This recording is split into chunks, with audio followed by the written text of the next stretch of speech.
Olá, queridos, graça e paz, abençoados com todas as sortes de bênçãos. Sejam todos bem-vindos a mais uma reflexão aqui pelo canal, tá bom? Como estão vocês? Espero que bem, reinando em vida e em perfeita vitória, em perfeita harmonia com o Criador. Vamos crescer na graça do Pai, vamos aprender sobre este tema, culto da vitória. É isto mesmo. Eu te convido para o culto da vitória. Engraçado, abençoados, é que nós vemos as reuniões dentro das quatro paredes religiosas e o sistema, eles convidam as pessoas para o culto da vitória, culto da família, culto da bênção, culto da consagração, culto disso, culto da prosperidade, culto dos solteiros, culto dos empresários. Olha, culto da vitória, culto dos dizimistas fiéis. Mas será que essas pessoas não conseguem nem entender o significado da palavra culto? Queridos, culto na ideia religiosa é homenagem de caráter religioso ao que se considera divino ou sagrado. Conjuntos de atitudes e ritos pelos quais se adora a uma divindade. Esse é o significado desta palavra culto, nesse sentido religioso, né? Então, como é que alguém vai fazer uma reunião e vai dizer culto da vitória? Então você vai venerar a vitória? Você vai adorar a sua vitória, a sua conquista? Culto da prosperidade. Então você vai ser um amante à avareza, um amante da prosperidade? Culto da libertação, porque esse é o sentido da palavra culto.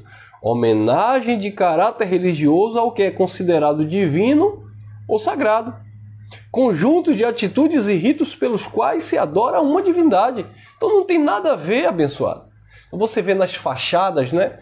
Culto da bênção, culto da vitória, culto da família, culto dos dizimistas, culto dos solteiros, dos casados, culto dos jovens, culto da mocidade, culto das senhoras, culto dos senhores, culto dos obreiros, culto dos levitas. E aí você fica ali, sabe, participando daquela liturgia, daquelas cerimônias, daquelas coisas, mas você nem entende o sentido da palavra culto. E é claro que a palavra culto também, ela tem como adjetivo no sentido de uma pessoa qualificada, tá? Que é outra coisa. Culto, adjetivo de alguém que é qualificado, uma pessoa culta, instruída, civilizada, informada, que tem vários conhecimentos em diversas áreas, que aqui é outro sentido da palavra culto, tá? Mas o objetivo aqui é nós tratarmos nesse sentido religioso. Bem verdade, quando nós em graça falamos de prestar um culto racional, ele de fato é racional. Paulo falando aos Hebreus, se vocês puderem acompanhar comigo, Hebreus não, Romanos capítulo 12, versículo 1, Paulo disse: rogo-vos, pois, irmãos, pela compaixão de Deus, que apresentei os vossos corpos como sacrifícios vivos, santo e agradável ao Senhor. Então olha o chamado de Paulo. Quer dizer, olha a instrução que o apóstolo Paulo estava dando para os irmãos lá em Roma. Rogo-vos, pois, a Deus, rogo-vos, pois, irmãos, pela compaixão de Deus, que apresentei os vossos corpos como um sacrifício vivo. E ele faz essa referência de um sacrifício vivo, porque na lei o sacrifício era morto. Era de um animal que era imolado, né? Que era sacrificado. Então, hoje, nós não estamos, e Paulo estava falando para aquela igreja em Roma, o mesmo Paulo falando na carta aos Romanos, capítulo 8, versículo 2, Paulo diz: porque a lei do Espírito de vida em Cristo Jesus nos livrou da lei do pecado e da morte. A lei do Espírito de vida em Cristo Jesus. O apóstolo João disse: e nós passamos da morte para a vida. Ou seja, eles não estavam mais vivendo debaixo de um ministério de condenação e morte. Eles tinham passado do ministério de condenação e morte para o ministério da vida, o ministério da justiça, o ministério do Espírito. Por isso que Jesus, também falando em João 6,63, Jesus disse: as palavras que eu vos digo são espírito e vida, a carne para nada presta. E Paulo falava na carta aos Coríntios que o ministério do Espírito é o ministério que vivifica. Ele diz assim em 2 Coríntios capítulo 3, ele está dando ali uma instrução acerca daqueles que estavam saindo de debaixo de um pacto de condenação e morte. Ele dizia: não que a nossa capacidade vem de nós mesmos, mas foi Ele que nos capacitou para sermos ministros de uma nova aliança. Não da letra, porque a letra mata, o ministério de condenação e morte, mas do Espírito, porque o Espírito vivifica. Então o chamado é prestar um culto racional com a mente salva mediante o conhecimento do Evangelho. Então, quando Paulo diz: rogo-vos, pois, irmãos, pela compaixão de Deus, que apresentei os vossos corpos como um sacrifício vivo, santo e agradável ao Senhor, aí Paulo conclui: porque este é o vosso culto racional. Então, o culto racional é um culto com inteligência, é uma adoração ao que é divino, ao que é sagrado, ao eterno, ao Criador, não mais no sentido religioso por meio de ritos, mas sim por meio de uma mente que foi transformada, regenerada e lavada mediante o conhecimento da palavra.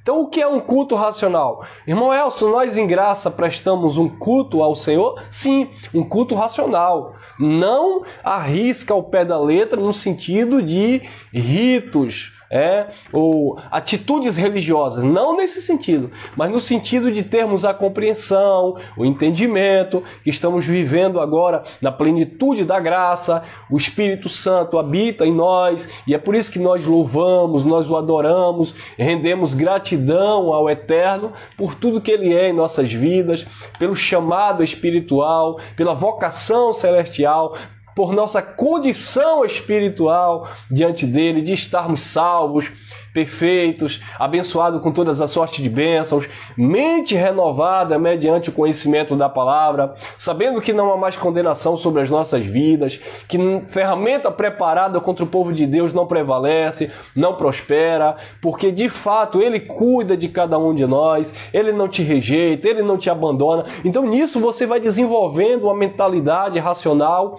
um entendimento perfeito e adorando a Deus com todas as tuas forças, com todo o teu entendimento, com toda a tua racionalidade, e Deus vai se agradando, porque Deus está vendo que você não está servindo mediante obras mortas, mediante obras meritórias, você não está tentando barganhar com Deus, negociar com Deus, comprar Deus, você não está aqui por meio de ritos, por meio de consagrações, oblações, sacrifícios, tentando se chegar a Deus, porque você entende que uma vez que a tua mente foi renovada, que os teus olhos foram iluminados, este culto racional, com este entendimento que você tem do Eterno, do Criador, a mente de Cristo foi ativada e assim você vive em plena conformidade, em plena paz, em plena tranquilidade com o Eterno. Amém? Quem está entendendo? Nós entendemos porque nós temos a mente de Cristo, a mente do Criador, a mente do Eterno. Mas enfim, abençoado, eles não compreendem. Eles não compreendem e eles colocam esses subtítulos, né? Culto disso, culto daquilo, culto da prosperidade, culto da batalha espiritual. E as pessoas ficam, como assim culto da batalha espiritual, culto da guerra, culto... Né, pessoal? Porque eles não compreendem a raiz da palavra, a etimologia da palavra, o significado da palavra. Não procura, na verdade, entender e vive aí.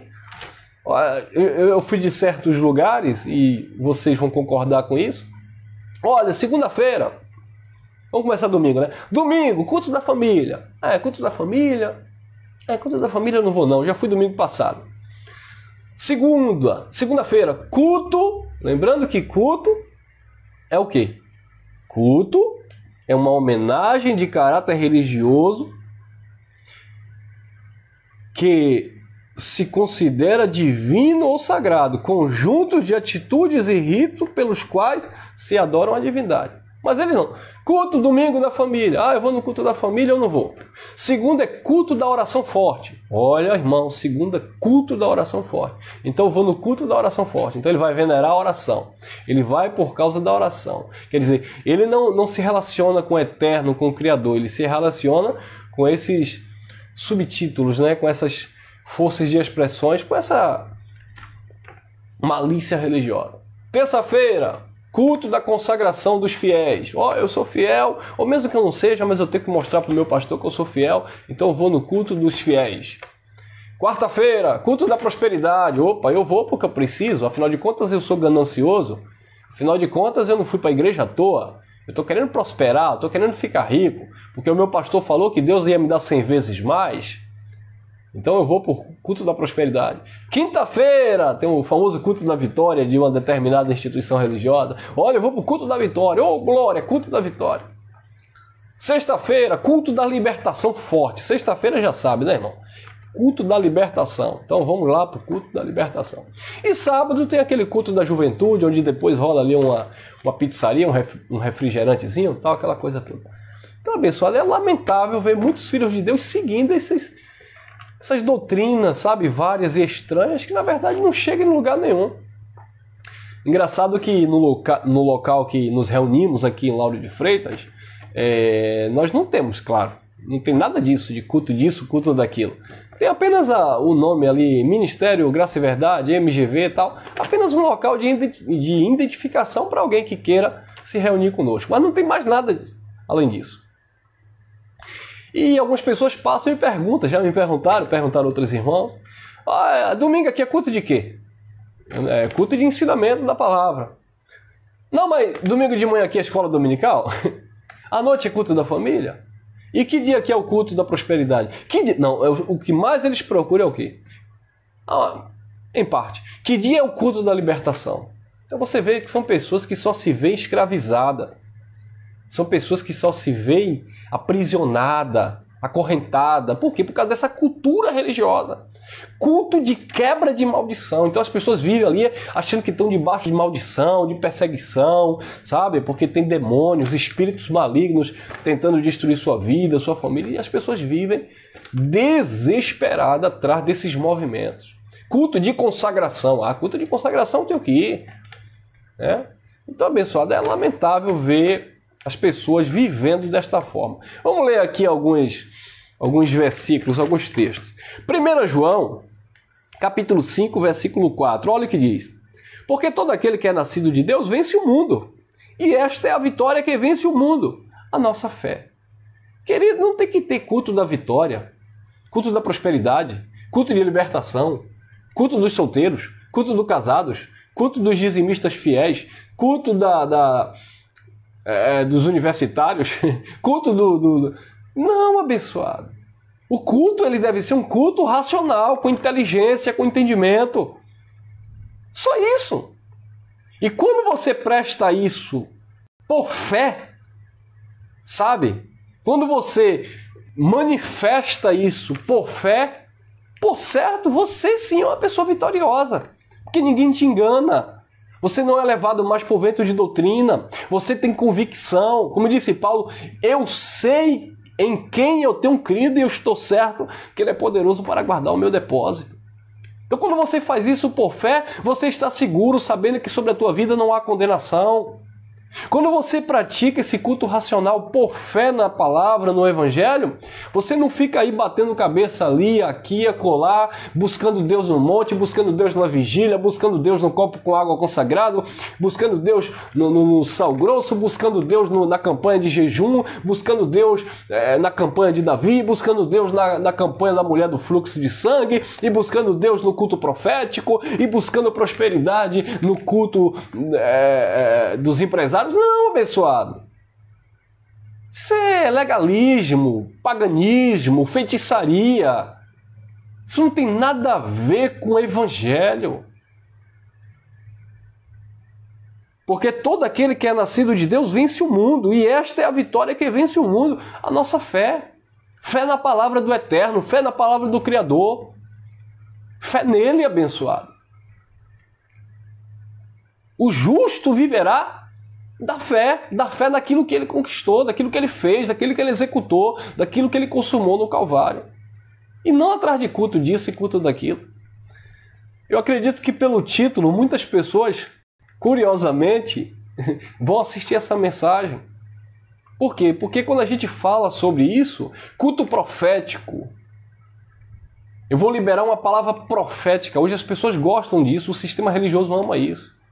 Culto da bênção, culto da consagração, culto da libertação, as pessoas gostam desses movimentos, mas não entendem nem o sentido, o significado da palavra culto, religiosamente falando.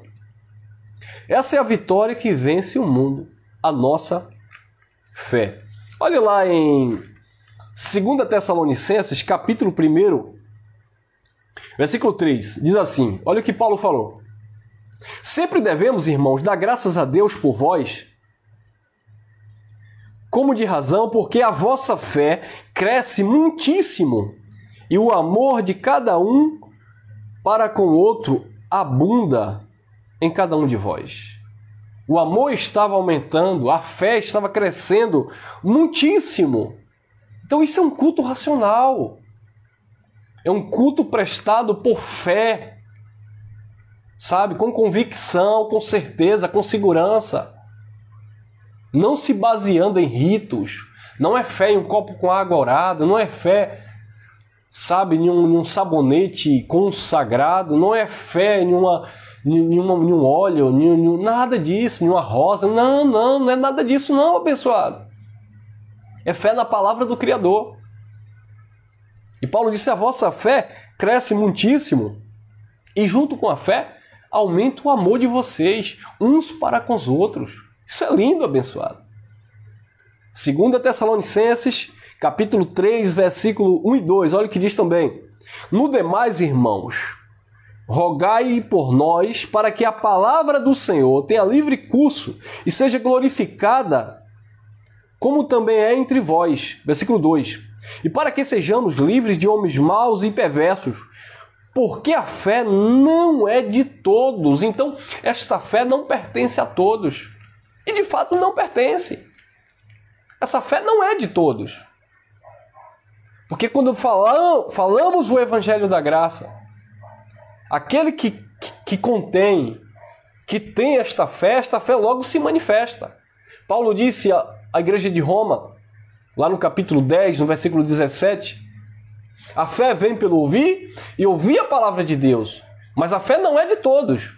A fé é dos eleitos de Deus. Então, quando você ouve a palavra da graça, quando você ouve o Evangelho, esta fé se manifesta. E você continua a ouvir o Evangelho, você continua a examinar, a interagir com a palavra, a desenvolver o conhecimento. Esta fé vai crescendo muitíssimo. Aí Paulo disse, mas tomem cuidado. Paulo dizia, orem por nós para que sejamos livres de homens maus e perversos. Por quê? Porque esta fé não é de todos, não pertence a todos. Nem todos têm esta fé. Então muitas pessoas estão totalmente equivocadas, achando que estão vivendo a fé no Eterno, no Criador, no Cristo, na Palavra, mas não estão, abençoados. A verdade é essa. Desculpa, eu não estou sendo radical, estou sendo sincero e direto. As pessoas têm fé, acreditam, e isso é uma fé natural, sabe? É uma fé manipulada, é uma fé adulterada, falsificada. As pessoas têm fé no envelope consagrado, têm fé, acreditam em uma palavra que o pastor disse que Deus revelou para ele, acreditam em um lacinho vermelho, em um propósito disso, num propósito daquilo. As pessoas acreditam em uma folha de... acho que é folha de arruda, né? Atrás da orelha. As pessoas acreditam em uma roupa branca, dia de sexta-feira, as pessoas acreditam no final do ano pular 7 ondinhas lá, tal. As pessoas acreditam nessas coisas. Mas as pessoas não acreditam na palavra do Eterno. Porque essa fé que é dom de Deus e ela é espiritual, ela não pertence a todos. Olha lá, Tito capítulo 1, versículo 1, disse Paulo: Paulo, servo de Deus e apóstolo de Jesus Cristo, segundo a fé dos eleitos de Deus e o conhecimento da verdade que é segundo a piedade ou a devoção. Então, abençoados, a fé, ela pertence aos eleitos de Deus, aos filhos. Agora, esta fé, ela só se manifesta, eu estou falando essa fé genuína, esta fé que é dom de Deus, ela só se manifesta mediante o conhecimento do Evangelho, da graça de Deus. Porque fora do conhecimento da graça de Deus, a fé que se manifesta é uma fé natural, é uma fé humana, é uma fé carnal, é uma fé religiosa, é uma fé que acredita no culto da vitória, no culto da prosperidade, no culto da quebra de maldição, porque eles não conseguem entender que não há condenação sobre a vida dele. Ele se vê debaixo de uma maldição quando a palavra do Eterno, e eu acredito, eu tenho fé nesta palavra, Gálatas 3:13, diz que ele levou no madeiro as maldições. Porque está escrito: maldito todo aquele que for pendurado no madeiro. Aquele que tem fé nas Escrituras, que tem fé na palavra do Eterno, eles compreendem em Isaías capítulo 53 que ele levou sobre si as dores e enfermidade e o castigo que nos traz a paz, ali falando para os judeus, mas essa paz chegou no nosso coração mediante a ministração da graça de Deus. Nós obtivemos também entrada pela fé a esta graça e estamos em paz com Deus por Cristo Jesus. Então foi aquilo que ele fez no Calvário, por aquilo que ele fez. Então isso é uma fé genuína. Isso sim é que é uma fé inteligente. Fé inteligente não é esta fé apresentada pela religiosidade, onde você precisa ter fé e que vai ter seu carro, sua casa, ele levanta a mão e dê glória e BBB e olha, passa ali, coloca a mão e consagra que é teu. Nada disso, abençoado. Isso é religiosidade. Isso não tem nada a ver com verdades do Evangelho. A fé não é de todos, ela pertence aos eleitos de Deus. Eu vou ler esse texto, Paulo falando dos heróis da fé, está lá em Hebreus, capítulo 11. Paulo falando dos antigos, dos heróis da fé, mas isso é bem interessante, porque você vai entender que mesmo lá no Antigo Pacto, mesmo lá na Velha Aliança, os eleitos do Eterno lá na Antiga Aliança, eles não viviam a fé, o dom espiritual de Cristo, mas eles já provavam, sabe, digamos assim, de um pequeno fragmento desta fé. Eles já viviam sombra desta fé. Nós vamos ler. E daqui a pouco eu explico porque era fragmento desta fé. Olha lá, Hebreus capítulo 11, versículo 1 em diante. Ora, a fé é o firme fundamento das coisas que se esperam e a prova daquilo que não vê. Você não vê, mas é um firme fundamento daquilo que espera. Isso é fé. Você não tem que tocar, ver, sentir. Basta você crer. Paulo disse, eles creram e falaram. Nós cremos, por isso também nós falamos. Então a fé é o firme fundamento das coisas que se não vê e a prova daquilo que se esperam. 2. Eu vou ler o contexto. Porque por esta fé, os antigos alcançaram testemunhos. Pela fé, entendemos que os mundos, pela palavra de Deus, foram criados, de maneira que aquilo que se vê não foi feito do que é aparente. Pela fé, Abel ofereceu a Deus maior sacrifício do que Caim, pelo qual alcançou o testemunho de que era justo, dando Deus testemunho dos seus dons. E por ela, depois de morto, ainda fala. 5. Pela fé, Enoque foi transladado para não ver a morte, e não foi achado porque Deus o transladara, visto como antes da sua transladação, alcançou testemunho de que agradara a Deus. Isso tudo por fé. Ora, a fé é o firme fundamento, 6. Ora, sem fé é impossível agradar-lhe, porque é necessário que aquele que se aproxima de Deus creia que ele existe e que ele é galardoador daqueles que o buscam. Pela fé, Noé, divinamente avisado das coisas que ainda não viam, temeu e, para a salvação da sua família, preparou a arca pela qual condenou o mundo e foi feito herdeiro da justiça, que é a segunda fé. 8. Pela fé, Abraão, sendo chamado, obedeceu, indo para um lugar que havia de receber por herança, e saiu sem saber para onde ia. Isso é fé, abençoado. Então, o culto da vitória, ele é prestado por fé. Nós adoramos, nós o louvamos por fé. Tudo é fé no Eterno, no Criador. 9. Pela fé habitou na terra da promessa, como em terra alheia, morando em cabanas com Isaque e Jacó, herdeiros com ele da mesma promessa. Porque esperava a cidade que tem fundamento, da qual o artífice e construtor é Deus. Pela fé, também a mesma Sara recebeu a virtude de conceber e deu à luz fora da idade, porquanto teve por fiel aquele que ele tinha prometido. Pelo que também de um só, já amortecido, descenderam tantos em multidão como as estrelas do céu e como a areia inumerável que está na praia do mar. Todos estes morreram na fé, sem temerem, ou aliás, sem terem recebido as promessas, mas vendo-as de longe e crendo-as, abraçando-as, confessaram que eram estrangeiros e peregrinos na terra. Porque os que isto dizem claramente mostram que buscam uma pátria. Esta pátria, ela se manifestou, é a nova e eterna aliança que se revelou em nossos corações. São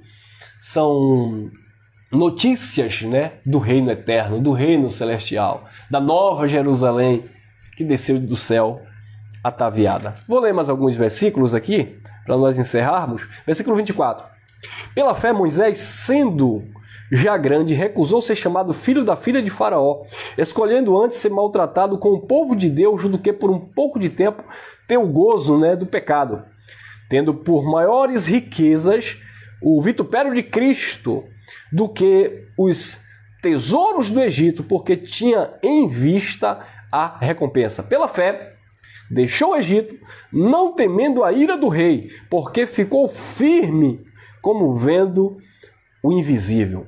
Pela fé, celebrou a Páscoa e a expiação do sangue, para que o destruidor dos primogênitos lhe não tocasse. Pela fé, passaram o mar vermelho como por terra seca, o que, intentando os egípcios, se afogaram. Pela fé, caíram os muros de Jericó, sendo rodeados durante 7 dias. Pela fé, Raabe a meretriz não pereceu com os incrédulos, acolhendo em paz os espias. Então observe, abençoado, que tudo foi pela fé. E por que eu disse que isso era fragmento da fé, dom de Deus? Por que você me diz isso, irmão Elcio? Olha o que está em Gálatas, capítulo 3. Gálatas, olha lá, Gálatas, capítulo 3, deixa eu ver se eu encontro aqui, Gálatas, capítulo 3. Bom, Gálatas, capítulo 3, versículo 22 em diante. Mas a Escritura encerrou tudo debaixo do pecado, para que a promessa pela fé em Jesus Cristo fosse dada aos crentes. Mas, antes que a fé viesse, estávamos guardados debaixo da lei, encerrados para aquela fé que se havia de se manifestar, de maneira que a lei nos serviu de aio, de condutor, até Cristo, para que pela fé fôssemos justificados. 25. Mas depois que a fé veio, já não estamos debaixo de aio, porque todos sois filhos de Deus pela fé em Jesus Cristo. Perceberam, abençoado? Todos filhos de Deus pela fé em Jesus Cristo. Então, queridos, nós prestamos um culto racional. Nós louvamos, nós agradecemos por tudo que Ele é em nossas vidas. Nós não estamos aqui, sabe, sem entendimento, como que batendo no ar, como que correndo à toa. Não. Esta palavra chegou em nossas mentes, chegou em nossas vidas, com entendimento, abriu os nossos olhos, iluminou a nossa mente, e é por isso que nós estamos louvando e adorando aquele que vive e reina para todo sempre, tá bom? Fique com mais essa reflexão, eu espero que você tenha sido edificado. Então esse é o nosso culto racional, que prestamos ao Eterno, pela fé, por fé, naquilo que Ele é, não naquilo que eu posso fazer, mas aquilo que Ele já fez e aquilo que Ele já estabeleceu para o seu povo. Pela fé, eu creio nas Escrituras, creio na palavra, que diz que a igreja de Cristo, a igreja do Eterno, ela está limpa, santificada, sem mancha, sem ruga e nem coisa semelhante. Mas ela está irrepreensível em amor diante do Criador. Pela fé, nós somos abençoados com todas as sortes de bênçãos. Pela fé, você está reinando em vida e em perfeita vitória. Pela fé, nós entendemos que tudo nós podemos naquele que de fato nos fortalece e a sua graça nos basta, porque o seu poder se aperfeiçoa nas nossas fraquezas. Amém? Graça e paz, obrigado aí pelo like, pelo teu comentário, compartilha aí à vontade e vamos que vamos crescer a cada dia na graça e no conhecimento. Obrigado pela paciência de sempre e até a próxima.